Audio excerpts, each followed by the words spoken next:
ओम शांति। ये कहावत है, निश्चय बुद्धि विजयंती और संशय बुद्धि विनश्यंती। निश्चय की सदा ही विजय होती है और संशय की हमेशा जो है वो विनाश होता है। तो हमें निश्चय जो है ना वो बहुत इम्पॉर्टेंट है। ईश्वरीय ज्ञान में सबसे इम्पॉर्टेंट चीज़ है निश्चय। मैं जब ईश्वरीय ज्ञान में आया तो मैं पहले भक्ति मार्ग में गुरु ग्रंथ साहिब को मानते थे, रोज़ाना सुनते थे। करनाल से ईश्वरीय ज्ञान मिला और ये बड़ी प्रबल इच्छा थी कि कब भगवान मिलेंगे। 16 वर्ष की आयु में मैं ईश्वरीय ज्ञान में आया तो वो प्रबल इच्छा धारण किए हुए जगह जगह भिन्न भिन्न धार्मिक स्थानों पे जाते थे।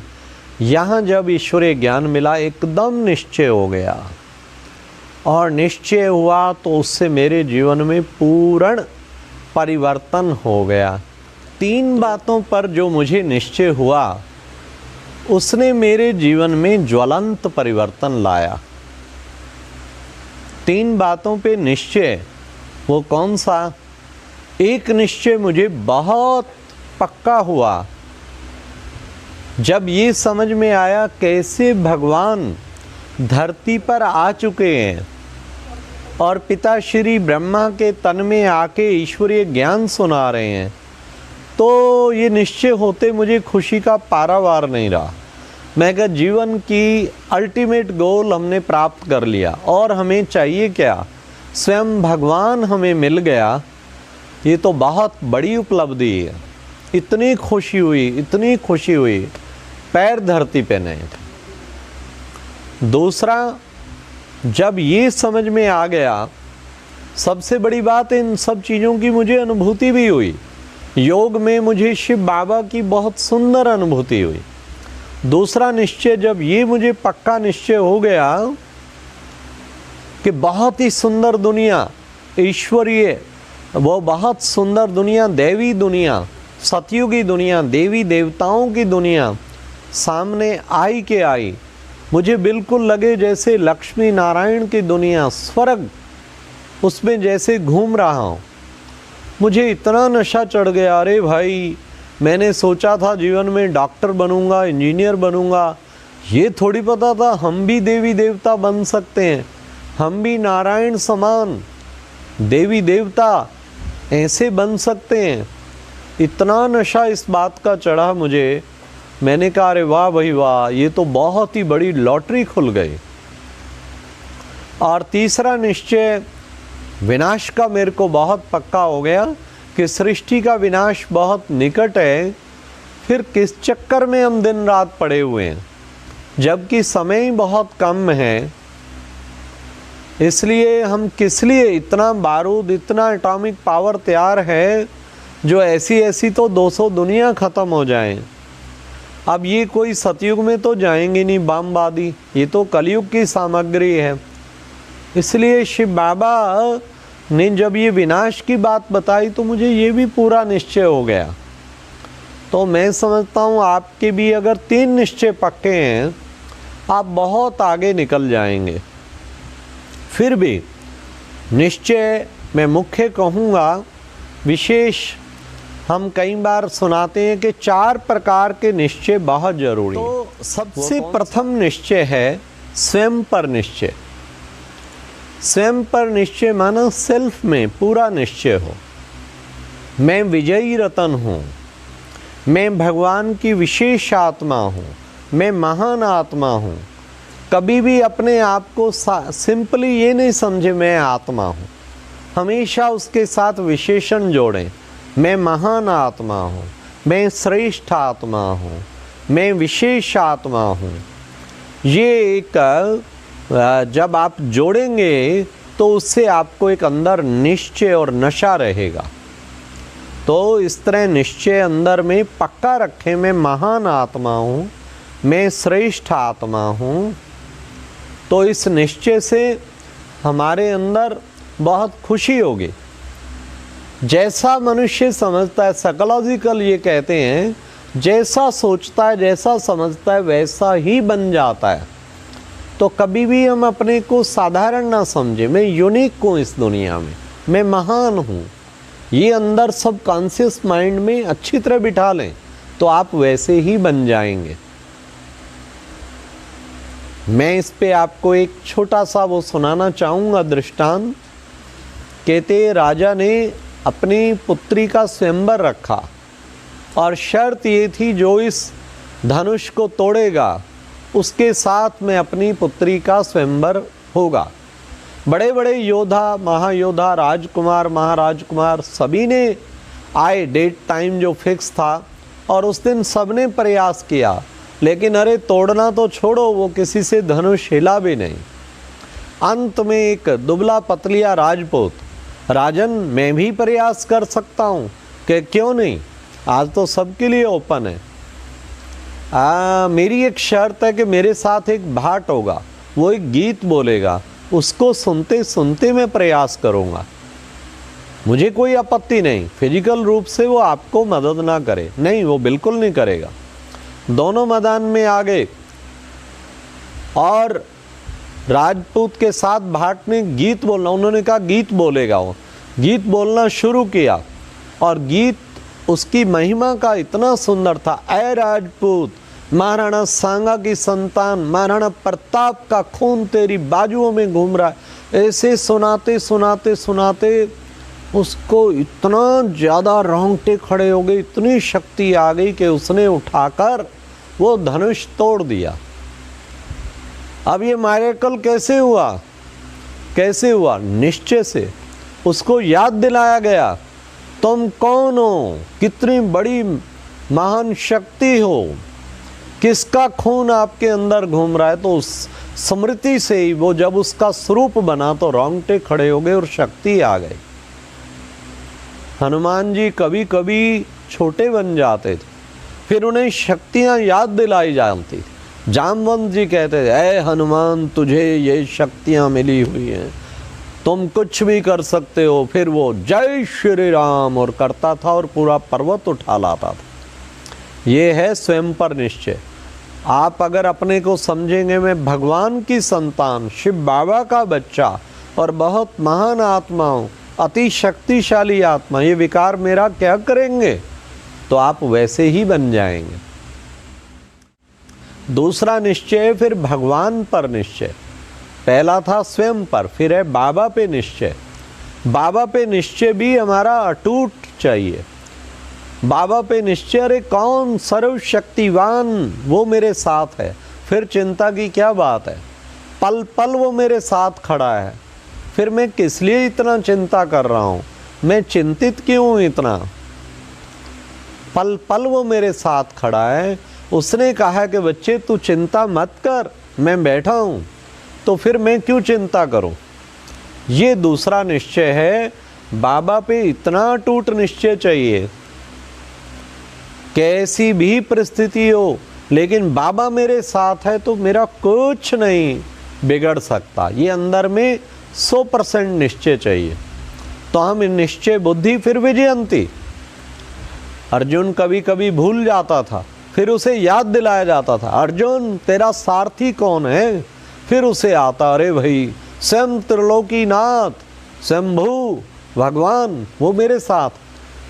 तो ये ज्ञान अर्जित करने वाली हम आत्माएं भी अर्जुन समान, और वो शिव बाबा भगवान हमारे साथ हैं, तो किसी भी परिस्थिति में घबराना नहीं चाहिए, क्योंकि हजार भुजाधारी परमात्मा साथ है और उसने मेरी पूरी जिम्मेवारी उठा रखी है, केवल हमें निश्चय हो।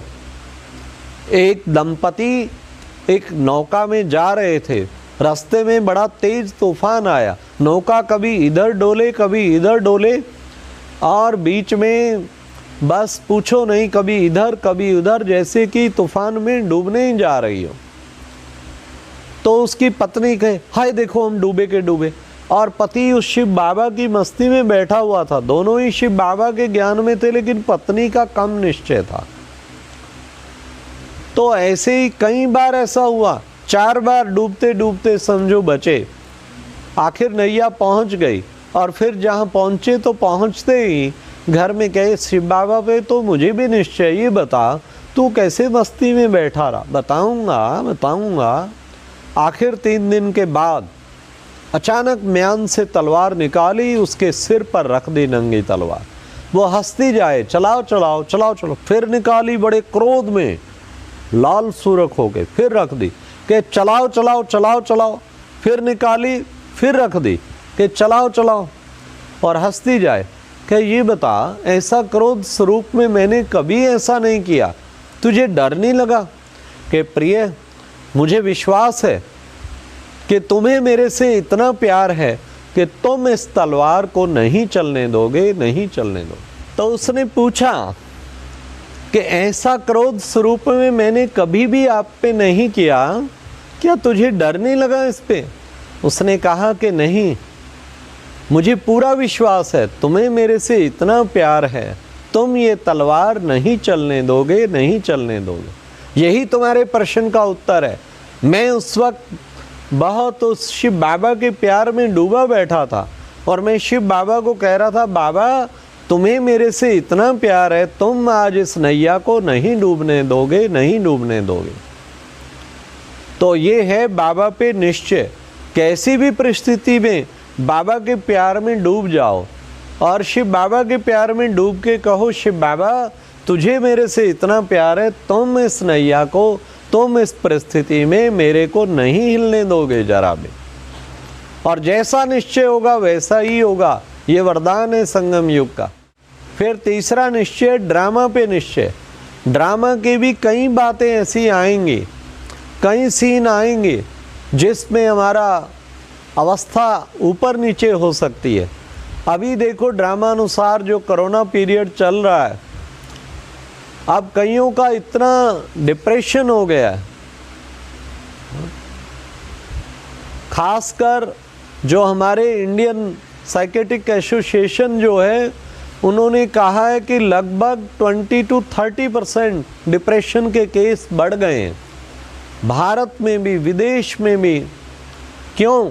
लोगों ने सोचा था महीना 1.5 महीना ये महामारी चली जाएगी, अब ये इतना लंबा पीरियड कभी ऐसा नहीं हुआ हिस्ट्री में। तो ये क्या है? ये है ड्रामा।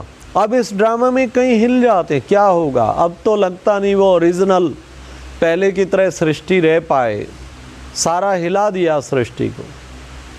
हमें ड्रामा में निश्चय नहीं हिलना चाहिए। ये ड्रामा में जो भी हो रहा है सब कल्याणकारी है। ड्रामा के लिए हमेशा सोचो, ड्रामा कल्याणकारी। पुरुषोत्तम संगम युग कल्याणकारी, बाप कल्याणकारी, ड्रामा कल्याणकारी, हर सीन कल्याण।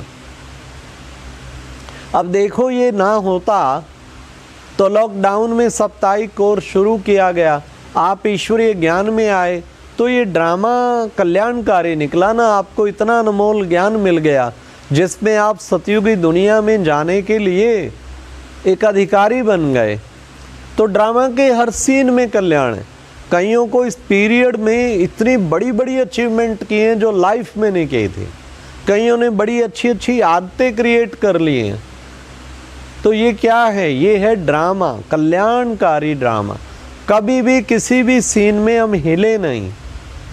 और दूसरी बात, हमें जब ईश्वरीय ज्ञान मिल गया कि अब परिवर्तन होना है, नई दुनिया आनी है, सतयुगी दुनिया आनी है, और पुरानी दुनिया कुछ ना कुछ इसका कोई ना कोई तरीके से अब महाविनाश होगा, तभी तो परिवर्तन हो पाएगा। पुराना घर बाबा कहते गिरेगा तभी तो नई दुनिया बनेगी। तो उसके लिए कुछ तो आसार बनेंगे ना। तो ये एक आसार, एक रिहर्सल हो रही है। ऐसी ऐसी परिस्थितियां आगे बढ़ती ही जानी है। बाबा की मुरली में रोज आता है।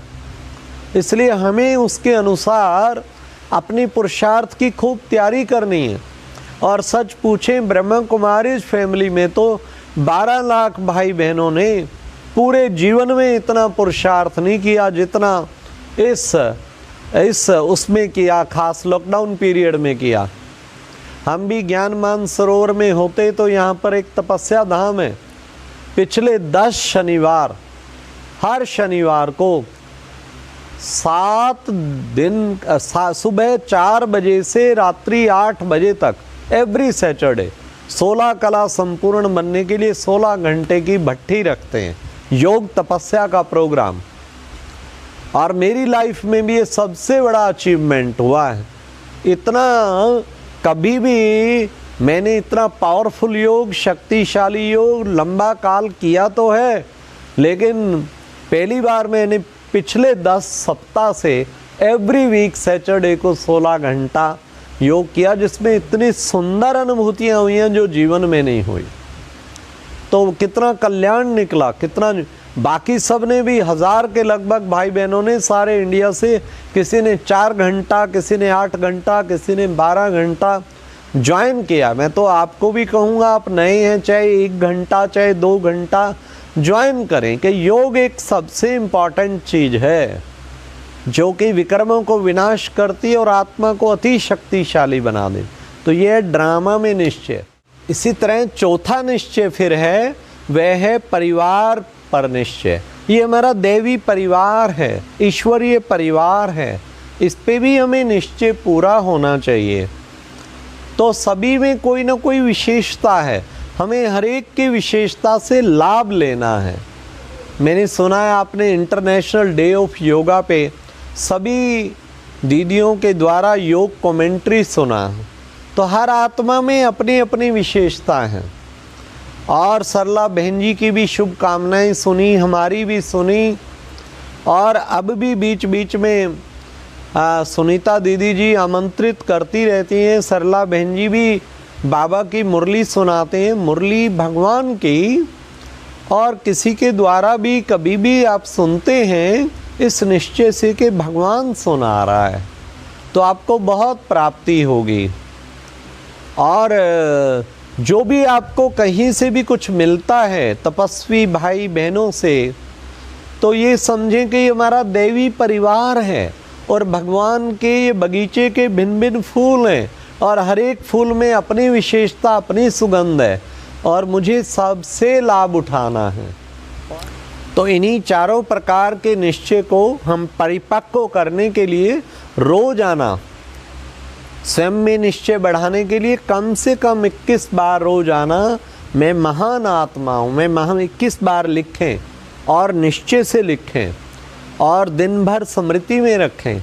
और बाबा का निश्चय बढ़ाने के लिए भगवान 1000 भुजाधारी बाबा मेरे साथ है, ये सारा दिन अवेयरनेस रखें हर परिस्थिति में। और तीसरा, ड्रामा का हर सीन कल्याणकारी है, ये भी निश्चय रखें। और ये देवी परिवार, ईश्वरीय परिवार है, ये निश्चय अगर चारों आपके परिपक्व होंगे तो निश्चय बुद्धि 100% विजयंती बनेंगे। इन्हीं शुभकामनाओं के साथ मैं अपनी वाणी को विराम देता हूँ। ओम शांति।